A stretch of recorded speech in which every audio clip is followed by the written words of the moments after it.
E aí, querido aluno, tudo bem com você? Aqui é o professor Wesley e essa é mais uma aula do nosso curso de Física 3.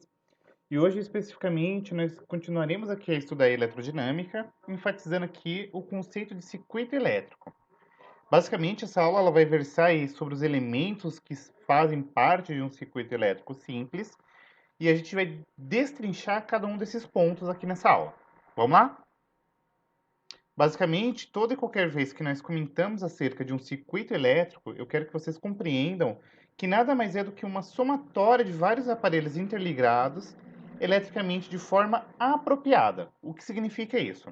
Quando a gente pensa no circuito elétrico, eu quero que vocês entendam que se trata de uma somatória de vários aparelhos que estão interconectados entre si, tá?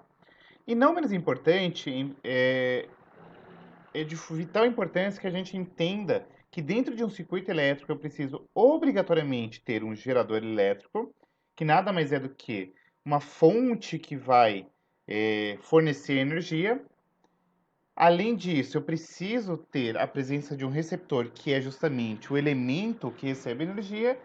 E, por fim, eu preciso ter aí os condutores elétricos que fazem a interconexão entre esses aparelhos. Então, simplificadamente, eu tenho três elementos. Um gerador, que é o que fornece a energia, o receptor, que é aquele que vai receber, e, por fim, um condutor elétrico, que simplificadamente nada mais é do que um elo que vai conduzir e, consequentemente, interligar os aparelhos. Beleza? Acrescido a isso, é importante que vocês atentem-se que o circuito elétrico mais simples ele pode ser constituído, por exemplo, por um interruptor, uma bateria e uma lâmpada. Como assim, pro? Se liga.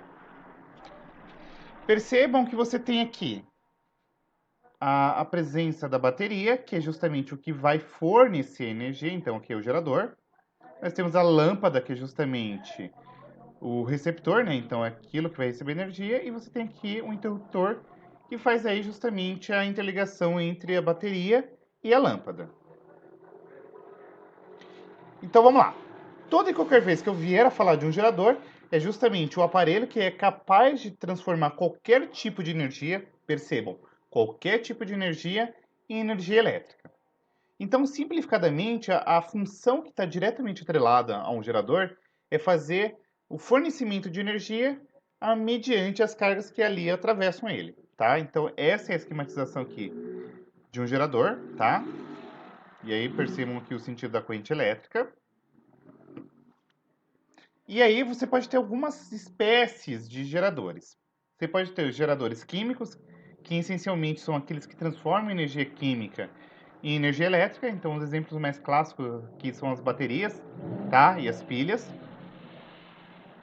Nós temos aqui os geradores mecânicos, que são aqueles que transformam energia mecânica em elétrica. Então, basicamente, quando a gente fala de energia eólica, energia hidráulica, etc., são justamente esses elementos aí.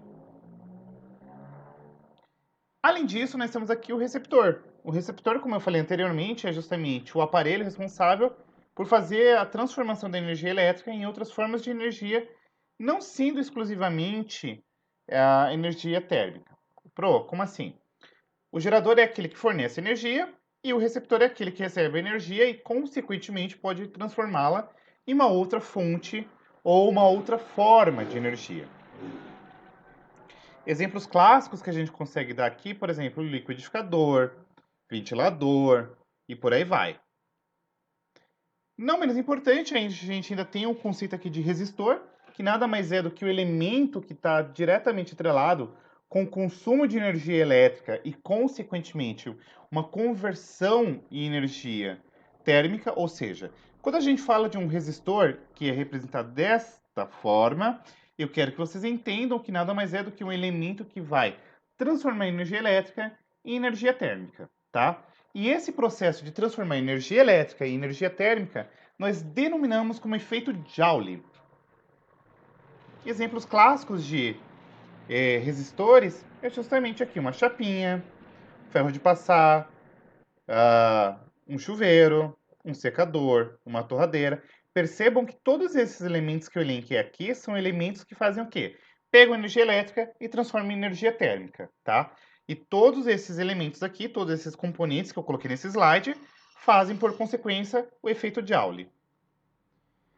Mas ainda temos aqui um outro conceito que é importante vocês saberem, que é o conceito de dispositivo de manobra, que são basicamente elementos aqui dentro de um circuito que estão diretamente atrelados com o desligamento ou acionamento aqui desse circuito elétrico, tá? Por exemplo, a gente pode pensar aqui nos interruptores, eh, na- nas tomadas e etc, tá bom? E nós temos aqui justamente os dispositivos de segurança, que são aqui outros elementos dentro do circuito elétrico, que basicamente são o quê? São elementos que vão fazer a interrupção da passagem da corrente elétrica, e aí lembrando-se que a corrente elétrica é um movimento ordenado de elétrons através de uma secção, certo? Quando ele está em uma grande intensidade elétrica. Então vamos supor, você tem uma situação que você tem uma sobrecarga de corrente elétrica, esse dispositivo de segurança ele faz uma interrupção dessa passagem aqui para não, por exemplo, afetar o aparelho. E aí você tem alguns exemplos aqui, ó, desses interruptores, tá? Dos dispositivos de segurança, perdão. E por fim, você tem aqui os dispositivos de controle, que são basicamente elementos que vão fazer o quê? Uma mensuração, ou seja, eles vão medir ou identificar a corrente elétrica aí, ou também pode medir a diferença de potencial entre dois pontos. Quais são os principais? Nós temos aqui um amperímetro, que ele mede a intensidade da corrente elétrica, tá? Então, toda vez que a gente fala, um amperímetro, qual que é a função dele? Medir corrente elétrica. E nós temos aqui o voltímetro, que vai medir a DDP, ou a diferença de potencial, voltagem aí, entre dois pontos. Beleza? Então, um perímetro, corrente elétrica, voltímetro, DDP, ou voltagem, se preferirem. E aí tem aqui um amperímetro, voltímetro, tá? Aqui outra espécie aqui de um digital que vai mensurar isso. E é isso, gente. Espero que vocês tenham curtido a aula, que ela tenha sido elucidativa, que os exemplos tenham sido bem pontuados. E qualquer coisa, comenta aí no vídeo, dá o seu like, compartilha, se inscreva, me mande aqui as suas impressões, que vai ser um prazer comentar com vocês acerca delas, tá bom? Um super beijo e até a nossa próxima aula. Fui, fui. Bye!